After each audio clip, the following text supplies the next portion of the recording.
My dear students, तो आज हम केमिस्ट्री में नए टॉपिक के साथ, और ये टॉपिक है मोलर मास ऑफ एटम। तो मेरा बेटा, मेरा बच्चा, मेरा लाल would be doctors and would be engineers. मैं ये चाहूंगा कि आपको हर वीडियो टाइम पर मिलता रहे और आपको पता भी चलता रहे कि नया वीडियो आ गया है। तो इसके लिए आप क्या करेंगे, एसकेवी चैनल को सब्सक्राइब कर लीजिए और बेल आइकॉन को दबाना भूलिएगा नहीं। Okay, come to the point, molar mass of atom.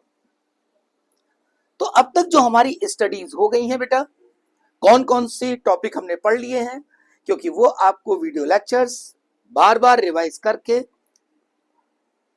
और प्रॉपर नोट्स, प्रॉपर न्यूमेरिकल्स करते रहने होंगे। तो हमने बात की थी लास्ट वीडियो लेक्चर में रिलेटिव एटॉमिक मास, और उससे मैंने फॉर्मूले भी डेवलप किए थे और कुछ क्वेश्चंस भी करके दिखाए थे। अब उस रिलेटिव एटॉमिक मास से क्या क्या चीजें आई थी, जरा उसको पहले एक बार रिव्यू कर लेते हैं।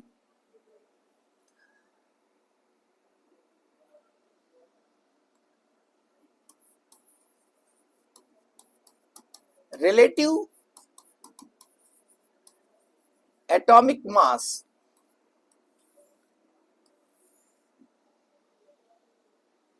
अगर हम बात करें सोडियम की, और यहां लिखा है 23 और यहां पर लिखा है 11, हमें पता है ये 23 और ये 11, तो इसका जो रिलेटिव एटॉमिक मास है वो ये है, और ये इसका क्या है, एटॉमिक नंबर।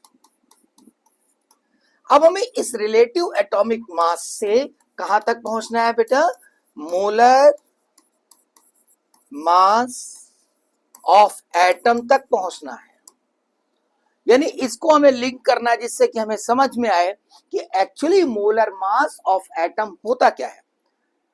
मोलर आपको पता है, मोलर का मतलब होता है कंटेन्स 1 मोल, कंटेन्स 1 मोल, और मोल भी पता है वो एक नंबर है।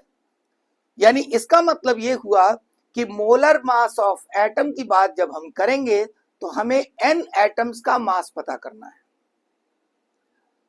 Molar mass, mass of 1 mole, molar mass of atom, mass of 1 mole of atom.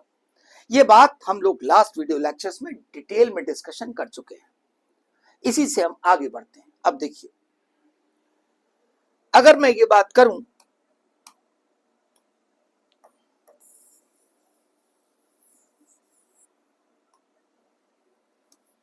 Molar mass of atom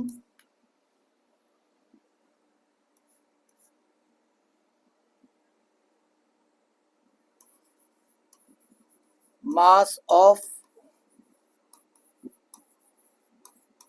1 mole of atom, यानी इसका मतलब बेटा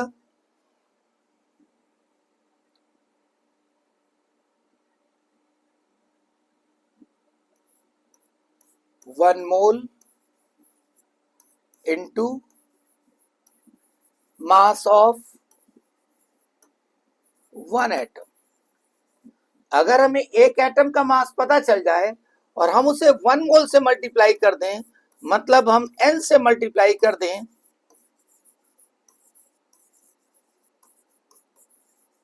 तो हमारा काम हो जाएगा, तो हमें मोलर मास ऑफ एटम पता चल जाएगा। अब बेटा यहां पर जो है आप देखिए, ये जो 23 लिखा हुआ है रिलेटिव एटॉमिक मास, तो इससे हमें इंफॉर्मेशन क्या मिलती है, देखिए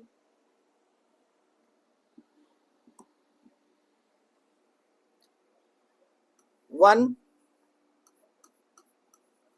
सोडियम एटम।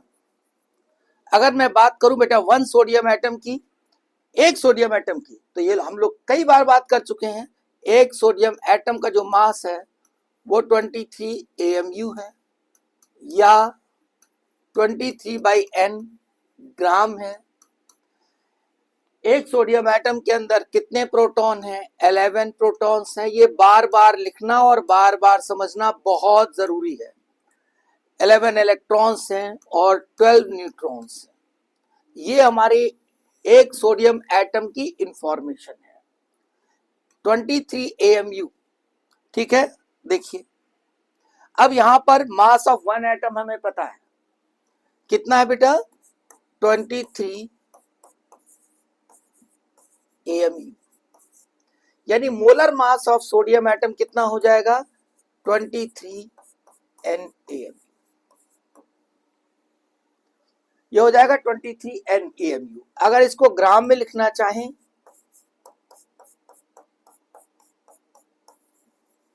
तो हम लिख सकते हैं 1 AMU is equal to 1/n grams. ये लिख सकते हैं।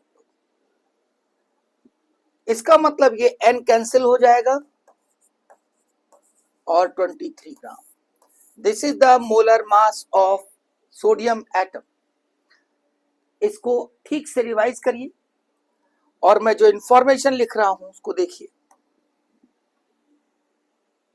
ये बेटा 1 सोडियम एटम के बारे में इंफॉर्मेशन लिखी है। अगर मैं लिखूं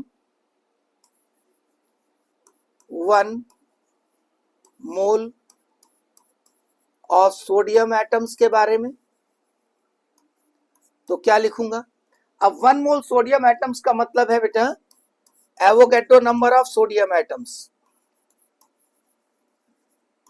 लास्ट वीडियो लेक्चर में आपने अच्छे से इसको समझा है कि 1 मोल का मतलब होता है n एटम्स। तो अगर मैं 1 मोल ऑफ सोडियम एटम की बात कर रहा हूं, इसका मतलब क्या हुआ? इसका मतलब हुआ कि हम n सोडियम एटम्स की बात कर रहे हैं। अब अगर एक एटम का मास हमको पता है तो n एटम्स का कितना हो जाएगा? 23 N AMU। ग्राम में कितना हो जाएगा? 23 ग्राम। जैसे AMU बराबर लिखोगे 1/n, n कट जाएगा 23 ग्राम। अगर एक सोडियम एटम में 11 प्रोटॉन है तो n सोडियम एटम में कितने प्रोटॉन होंगे? 11n protons, 11n electrons and 12n neutrons।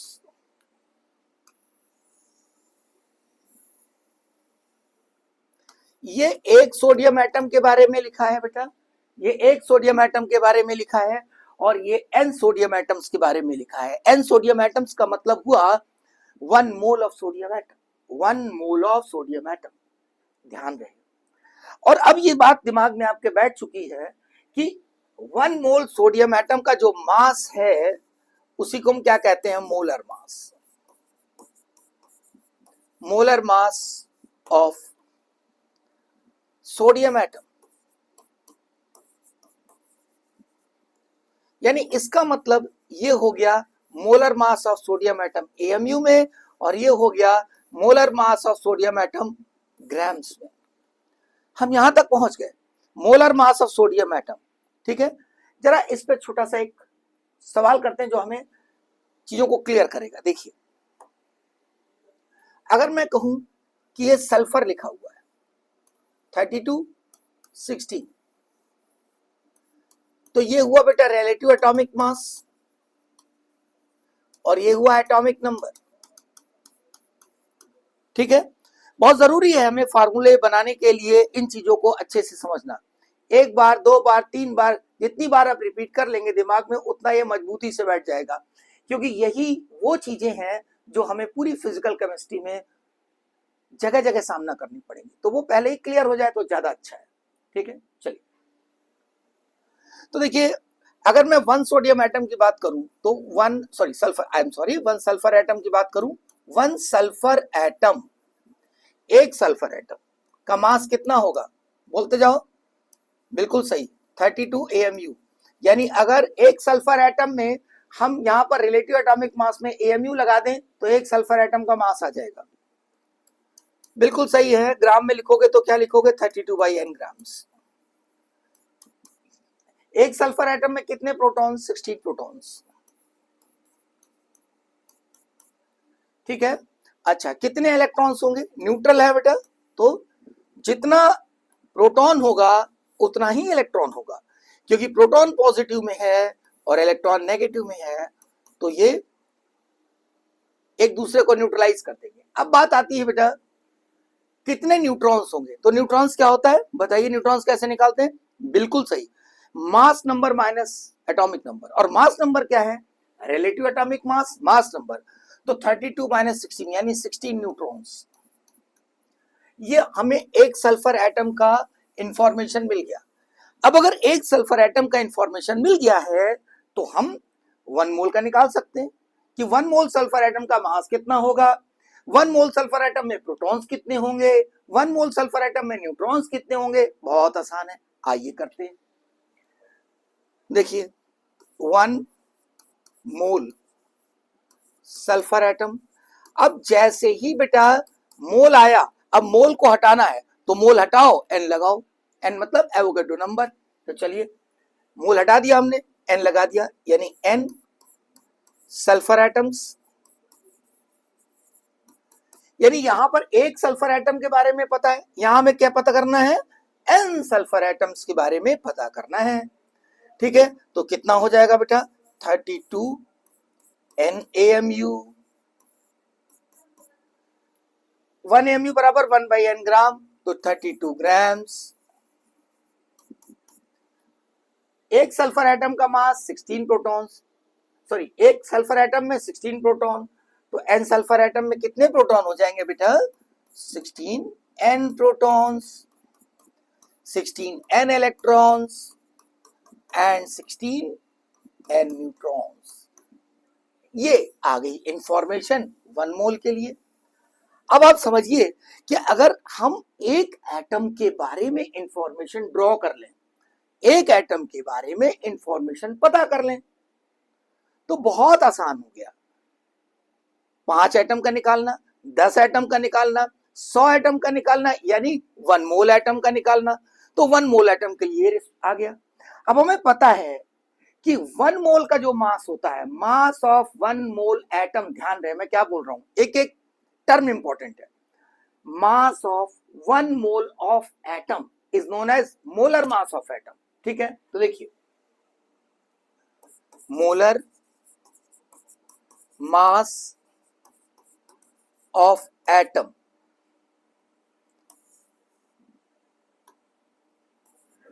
Sulphur atom कितना होगा?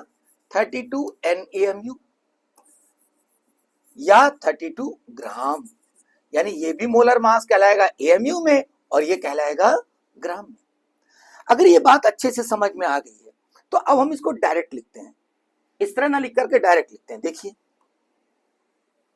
ये लिखा बेटा मैंने फास्फोरस, यहां पर 31 और यहां पर 15। अब ये बेटा है रिलेटिव एटॉमिक मास और ये एटॉमिक नंबर। ये दोनों चीजें आपको दी रहेंगी मेरा बेटा, मेरा बच्चा, मेरा लाल, ये चीजें दी रहेंगी। रिलेटिव एटॉमिक मास दिया रहेगा, एटॉमिक नंबर दिया रहेगा, और करते करते आपको याद भी हो जाएगा। करते करते जब आप तमाम क्वेश्चंस करेंगे याद हो जाएगा। तो फास्फोरस मैंने क्यों लिखा? क्योंकि फास्फोरस प्रैक्टिस में नहीं होता है, अभी मैं 2-4 बार बोलूंगा आपको याद हो जाएगा।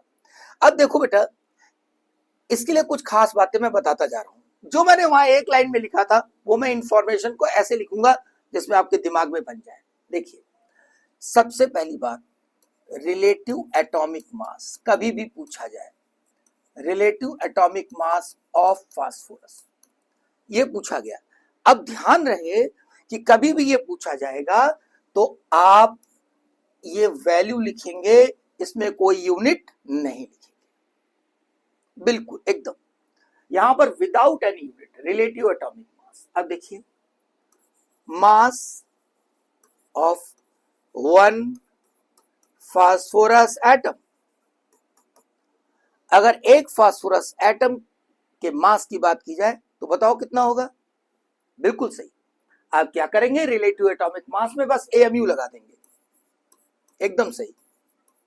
हाँ ठीक है, बिल्कुल आप सही सोच रहे हैं, क्योंकि ग्राम में अगर लिखेंगे तो उसे डिवाइडेड बाय n लिख देंगे, एकदम सही है। यानी अगर आपने एक फास्फोरस एटम का मास लिखा बेटा तो 31 AMU या 31/n gram. Number of protons, electrons and neutrons in one atom. Protons कितने होंगे बेटा? 15। एक एटम की बात हो रही है, बिल्कुल ध्यान रहे, एक एटम की बात हो रही है। इलेक्ट्रॉन्स कितने होंगे? 15। क्यों? क्योंकि एटम न्यूट्रल होता है, जितने प्रोटॉन उतने ही इलेक्ट्रॉन। अब न्यूट्रॉन्स की बात आती है, तो न्यूट्रॉन्स कैसे निकालते हैं?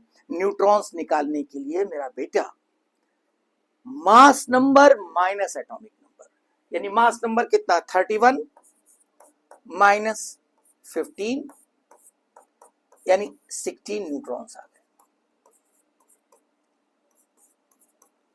मुझे लगता है ये बात एकदम क्लियर हो गई होगी। ये मैंने एक एटम के लिए लिखा, अब यहां पर मैं लिख रहा हूं फॉर n एटम्स। एक एटम का लिख लिया तो दो एटम का लिख सकते हैं, 2 से मल्टीप्लाई कर दो। 3 एटम का लिख सकते हैं, 3 से मल्टीप्लाई कर दो। 10 एटम का लिख सकते हैं, 10 से मल्टीप्लाई कर दो। 100 एटम का लिख सकते हैं, 100 से मल्टीप्लाई कर दो। तो हम n एटम्स का लिख सकते हैं, मास ऑफ n एटम्स। एक एटम का मास 31 AMU, तो 31 n AMU या 31 n 1/n ग्राम। AMU को जगह क्या लिख सकते हैं? 1 AMU इज इक्वल टू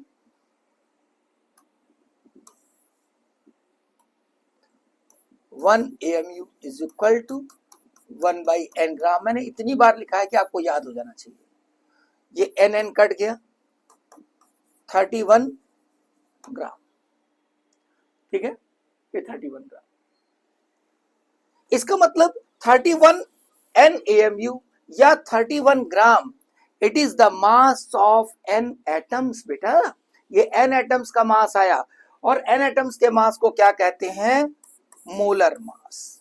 तो molar mass of phosphorus atom is 31 n AMU या 31 ग्राम, दोनों हो सकते हैं, ठीक है। अच्छा, अब देखिए, बस थोड़ा सा दिमाग चलाते रहिए। नंबर ऑफ प्रोटॉन्स की बात करूं, इलेक्ट्रॉन्स की बात करूं और न्यूट्रॉन्स की बात करूं तो कितना हो जाएगा? बस कुछ नहीं करना, हमें एक एटम का पता है, उसमें n लगा दें, 15n and this is 16n। एक एटम हमें पता है, n एटम्स का निकाल दिया, ये आ गया। मुझे लगता है ये इंफॉर्मेशन आपको समझ में आ गई। देखिए, अब हम एक न्यूमेरिकल करते हैं, छोटा सा, बहुत छोटा सा numerical. Molar mass of oxygen atom. पहला ऑप्शन 16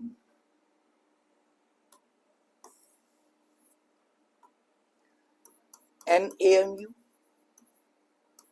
दूसरा 16 ग्राम, तीसरा first and second both, and last 16। अब देखिए, इस क्वेश्चन को अगर आप देखेंगे तो बहुत छोटा सा क्वेश्चन है। क्वेश्चन ये बहुत छोटा सा है, लेकिन आपको बहुत कंफ्यूज कर रहा है, क्योंकि आपको पता है कि ऑक्सीजन लिखा रहता है, it is relative atomic mass and it is atomic number. अब अगर आपको अच्छे से डेफिनेशन नहीं पता है, अगर आप अच्छे से मोलर मास ऑफ एटम के बारे में नहीं जानते हैं, तो इसमें गलती होने के चांसेस पूरे हैं। मैं ये नहीं कहता हूं कि आप गलती करेंगे ही, मैं ये भी नहीं कहता हूं कि आपको पता नहीं है, लेकिन ये थोड़ा है मुश्किल, तो इसलिए ध्यान से समझ लो। मोलर मास यानी मास ऑफ 1 मोल, एक मोल यानी n एटम्स का मास, तो ये तो होगा, तो ये भी होगा, तो आंसर क्या होगा? This is the answer. ये नहीं हो सकता, क्योंकि ये क्या है? This is relative atomic mass. ठीक है, मुझे लगता है ये चीज क्लियर हो गई होगी। अब अगर ये चीज क्लियर हो गई है तो हम लोग चलते हैं फॉर्मूला डेवलप करते हैं। अगर मैं यहां पर लिखूं, सपोज दैट मैंने लिखा नाइट्रोजन, मैं एलिमेंट अलग अलग ले रहा हूं क्योंकि आपके दिमाग में ये बैठे कि कंसेप्ट हर जगह सेम है, एलिमेंट कोई भी हो, मतलब वो एलिमेंट से लिंक नहीं कर रहा है।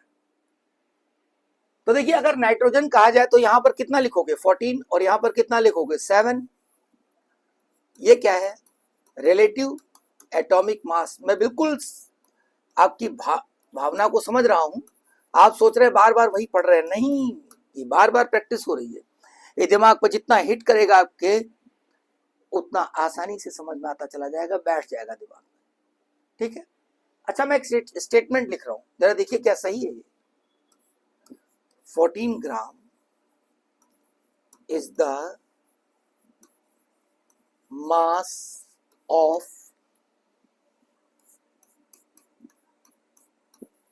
1 mole of nitrogen atom। जरा देखिए क्या ये सेंटेंस आपको सही लग रहा है? अब ऐसा सेंटेंस ट्रू एंड फॉल्स में आ सकता है। हाँ, सही है। 14 ग्राम ये क्या है? 14 gram is the mass of 1 मोल। तो हम ये सेंटेंस सही है हमारा, क्योंकि जो भी यहां पर लिखा है रिलेटिव एटॉमिक मास, अगर उसमें ग्राम लगा दे तो वो क्या हो जाएगा? मास ऑफ 1 मोल ऑफ एटम। तो ये सही लिखा है। और अगर सही लिखा तो मैं क्या लिखूंगा? 1 ग्राम में फिर कितना होगा? अगर 14 ग्राम में 1 मोल है तो 1 ग्राम में कितने मोल होंगे? ज्यादा का दिया है, कम का निकालना है, तो divide.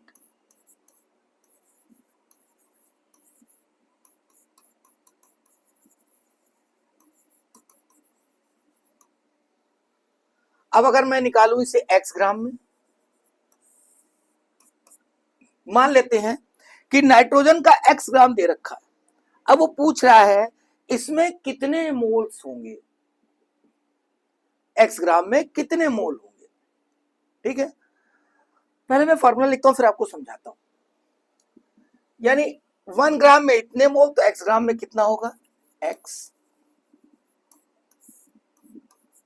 14 moles of nitrogen atom.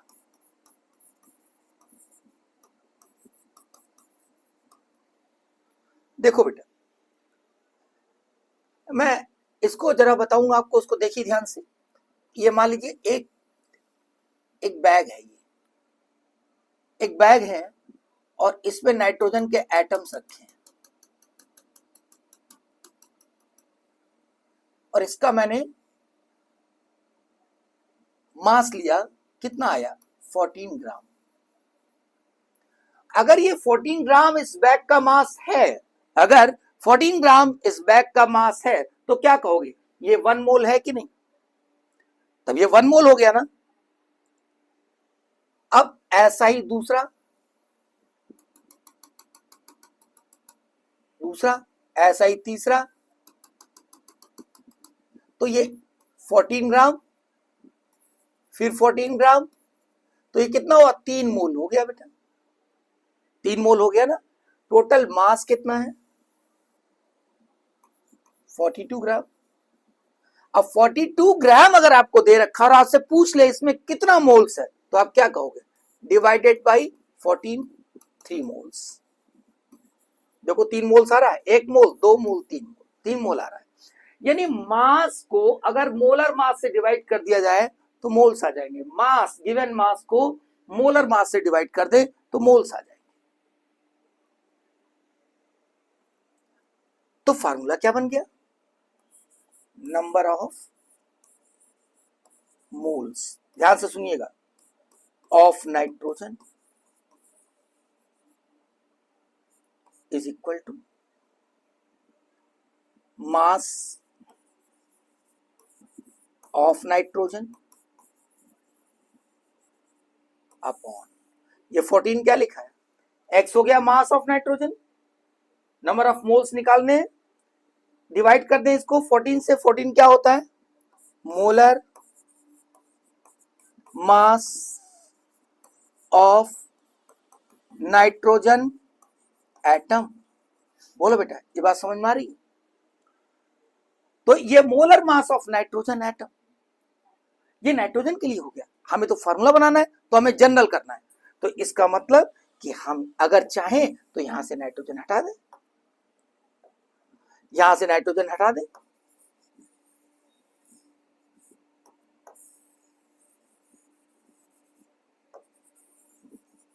अब क्या लिख दें इसकी जगह, number of moles of atom of any element, any element.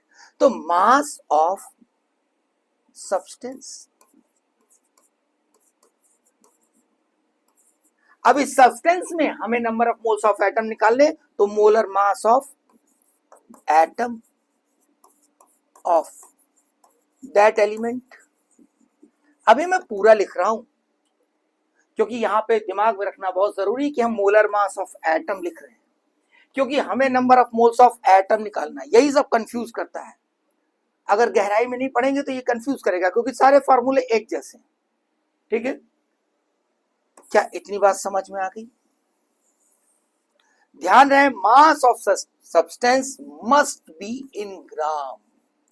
अगर आप यहां पे ग्राम में नहीं लिखेंगे तो गलती हो जाएगी। ठीक है, अब देखिए, एक स्टेटमेंट में और लिखता हूं, क्या ये स्टेटमेंट सही है? 14 n atoms of any element, बिल्कुल ध्यान से सुनिएगा, n atoms of any element is written as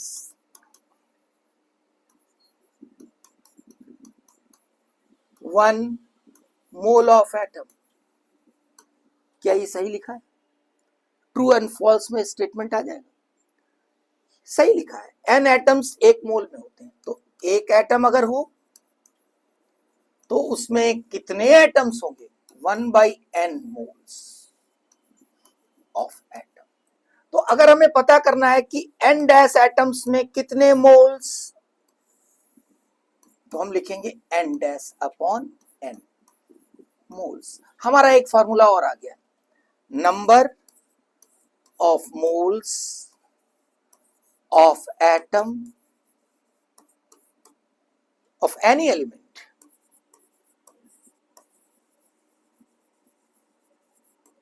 is equal to, देखो बेटा ये क्या लिखा है, n डैश। n डैश क्या है? Number of atoms, number of atoms upon n, that means what, Avogadro number. ये मोल्स आ गए, ये दूसरा फार्मूला आ गया। अब इन दोनों फार्मूलों को अगर आप अच्छे से देखेंगे तो दोनों बातें एक ही हैं। Number of moles of atom,